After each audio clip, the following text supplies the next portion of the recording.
dala ninyo sa social media. Di ba? Kung usapang pagtulong tayo, i-try ninyong i-check yung mga messenger ninyo. Sa akin nga na mababang vlogger, kakarampot lang ang kita, maraming nagchat-chat, nangihingi ng tulong. Sa inyo pa kaya? Ako nga na mababang vlogger lang, maraming nanghihingi. Ako nga na mababang vlogger lang, maraming nanghihingi. Ang dami talagang makikitid ang utak. Ang dami talagang makikitid ang utak, no? Sige, sasagutin natin yung tanong mo. Oh, sige, sasagutin natin yung tanong mo. Sasagutin natin. At tanong ng marami. Oh, sige. Ang sabi mo, bakit si Diwata? Bakit si Diwata? Milyones na ang kinikita. Tapos siya pa yung tinutulungan. At meron mga nagchat-chat na mahihirap, hindi pinapansin. Ha? Ulitin ko. Sige, eto ha. Sa tingin mo, ha? Sa tingin mo ba, bago ka magsalita ng ganyan na hindi tumutulong sa mahihirap, alamin mo muna yung background sa personal na buhay ni Wamos at ni Awit, tsaka ni Rosmar, ha? Unang-una, ikaw mismo nagsabi na small vlogger ka, maraming chat-chat sa'yo. Tanungin kita, natulungan mo ba? Na kahit maliit na konting halaga, natulungan mo? Oh, sige. Ngayon, kung isasagot mo sa akin, natulungan mo, bakit di mo binidyo? Oh, ngayon, kung isasagot mo naman sa akin, na kaya hindi mo binidyo kasi sasabihin, ang tulong ay hindi na dapat ibidyo. Di ba? Simple lang. Yung isasagot mo, ganun din na isasagot ko sa'yo. Diba? Ganun kasimple lang. Ginigigil mo ako eh. Napakakitid ng utak mo. Sobra. Nakakapanginig ka ng laman. Grabe. Napakatanga. Napakakitid ng utak. Ganito yan. Ha? Para malinaw sa utak mo. Ha? Si Wamos at si Awit, ha, alamin nyo muna ang personal na buhay. Pumunta ka sa bahay ni Wamos, tingnan mo kung ilan yung pinag-aaral niya. Ha? At alamin mo kung ilan yung natulungan na niya. Off-cam. Dahil minsan, meron silang tinulungan at ibinidyo. Ginawang content. Mahirap yon, mahirap. Oh, ano sabi ng mga basher? Hindi na kailangan ibidyo. Kung tutulong kayo, tumulong kayo. Hindi na kailangan i-video. O ngayon, si Diwata ang kinontent? Sasabihin nyo, ang tulungan yung mahihirap? Diyos ko Lord, saan lulugar sa inyo mga vlogger? Diba? Walang paglalagyan sa inyo eh. O sige, si Awit naman. O, diba, nagsalita doon sa video niya. O, dahil sikat ka Diwata, may isaw-saw ako. Diba? Natural na pananalita niya. Di ba? Alamin niyo rin ang tunay na personalidad ni Awit. Pumunta kasi sa kanila, pumunta kayo sa bahay ni Awit, tingnan niyo kung ilan yung nabibigyan ng trabaho at ilan yung nakatira sa kanya na kinukup niya. Di ba?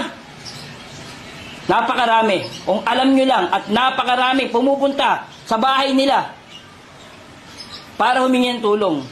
Sa akin na lang, sample. Sige, kahit ako, alamin mo ang personal na buhay ko.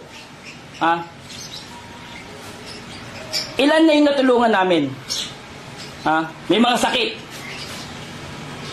Humingi ng tulong. Pumupunta pa rito sa bahay. Nabibigyan namin tulong. Off-cam. Paano kung pala yun, yung mga ginagawa ko ng mga charity show na tinutulungan ko na may mga sakit, ginawa kong content. Ano sasabihin mo? Hindi na kailangan i-video. Di ba? Napakasimple lang. Alamin mo muna kung talagang hindi tumutulong sa mahihirap si Wamos, si Awit at si Rosmar. Ayan kasi kayo. Mga idol, Daddy TQ nyo, galit na galit. Sinabihan akong makitid daw yung utak ko.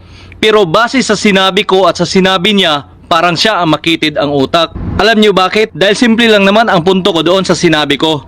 tumulong tayo sa mga mahihirap kahit naka-video pa yan. Kasi yung mga vlogger na tumutulong sa mahihirap, nagbibigay sila ng tulong, naka-video man sila, oo, kumikita sila. Pero yung kita ng video na yon, ibinabalik din nila, tinutulong doon sa mas nangangailangan din. Ha? Kaya ikaw, Tikyo Cross, wag mong gamitin yung dahilan mo na porkit mag-video, pagtutulong sa mahihirap ay marami ng buzzers. Ikaw talaga ang makitid ang utak, hindi mo ginamit yung utak mo. Dahil alam mong yung mga anak mo nasa social media sila. Normal yan na may masabi ang mga tao talaga dahil nasa social media yung mga anak mo at ikaw din. Ha? Simple lang naman ang punto ko doon. Maraming nagchat-chat sa kanila, yun yung bigyan nila ng pansin sa messenger nila. Kasi kahit magbigay lang sila ng pa isa-isang libo dyan, ang laking tulong na niyan sa mga mahihirap. Dahil simple lang naman ang hinihingi nila. Mabigyan nyo lang ng pa isa-isang libo, ang laking tuwa na ng mga yan. Hindi na yan naghahangad ng yayaman pa sila, hindi tulad ni Diwata na milyones ang binibigay ng mga mayayamang sikat na vlogger dyan. Tulad na lang ni Wamos na anak mo, tulad ni Rosmar, tulad ng anak mo ulit na si Awit. Diba? Yung mga binibigay ninyo kay Diwata, maling-mali yun. Alam mo bakit maling-mali yun? Si Diwata nakatayo na yan eh. Mas maraming mga nangangailangan ng tulong dyan. Mas maraming mga kababayan natin na nangangailangan ng pambili ng bigas. Hindi ko sinabi na bigyan mo lahat. Hindi ko sinabi na lahat sila tulungan mo. Ang sa akin dito, ibalik nyo rin sa mga mababang tao yung kinita ninyo sa social media. Dahil sila ang unang-unang nanonood ng mga video ninyo, sila ang nagsishare ng mga content ninyo. Nakuha mo yung punto ko, Tekyo? Ha? Yun yung punto ko. Ha? Instead na itulong ninyo kay Diwata, doon na lang sa mas nangangailangan ng tulong dahil si Diwata nakatayo na yan. Kuha mo yung punto ko? Nagets mo ba kung ano yung ibig kong sabihin? Ha? Sasabihan mo ako na makitid ang utak? Mas makitid yung utak mo dahil simple lang ang ipinarating ng video na yon, hindi mo pa nakuha. At kung sasabihin mo sa akin, alamin ko muna yung buhay ni Wamos at ni Awit, alam na namin yon. Alam na namin yun, kaya nga nakasubaybay kami sa kanila dati.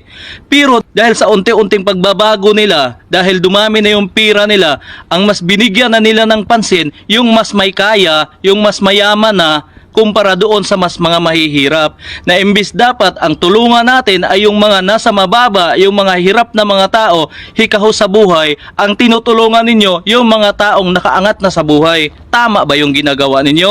Ha? Kaya ikaw, Tikyo Cross, bago mo ako pagsabihan na makitid ang utak, intindihin mong mabuti kung ano yung punto ng sinabi ko. Hindi yung banat ka lang ng banat kahit hindi naman tugma doon sa sinabi ko. Simple lang ang pinaparating ko doon sa video na yon. Tumulong tayo sa mga mahihirap. Hindi ko sinabi na tulungan nating lahat. Yung pirang binigay ninyo kay Diwata, kung binigay ninyo sa mga mahihirap yon, kahit pa isa-isang libo lang, ang dami na nilang mabili nun. Tuwang-tuwa na yung mga yan. Dahil yung mga mahihirap, hindi naman sila naghahangad, nayayaman din sila tulad ni Diwata. Simple lang ang hinihingi nila. Maliit na bagay, maliit na amount lang. Ha, Tekyo, kuha mo yung punto ko. Sana nakuha mo. Ha, kaya sa sunod, bago mo ako tirahin, intindihin mong mabuti yung sinabi ko kung tugma ba sa sasabihin mo. Ha, kuha mo yung punto?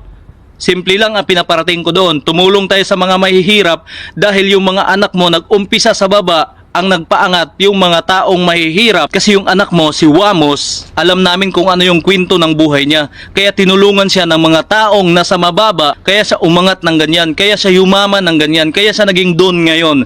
Dahil sa tulong ng mga mababang tao, kaya siya umangat ngayon. Kaya simple lang ang pinaparating ko doon. Ibalik natin sa mga mahihirap kung ano man yung naabot natin dito sa online. Dahil hindi kayo sisikat, hindi kayo yayaman kung wala yung taga-share ng mga mahihirap sa mga video ninyo. Kuha mo ang punto?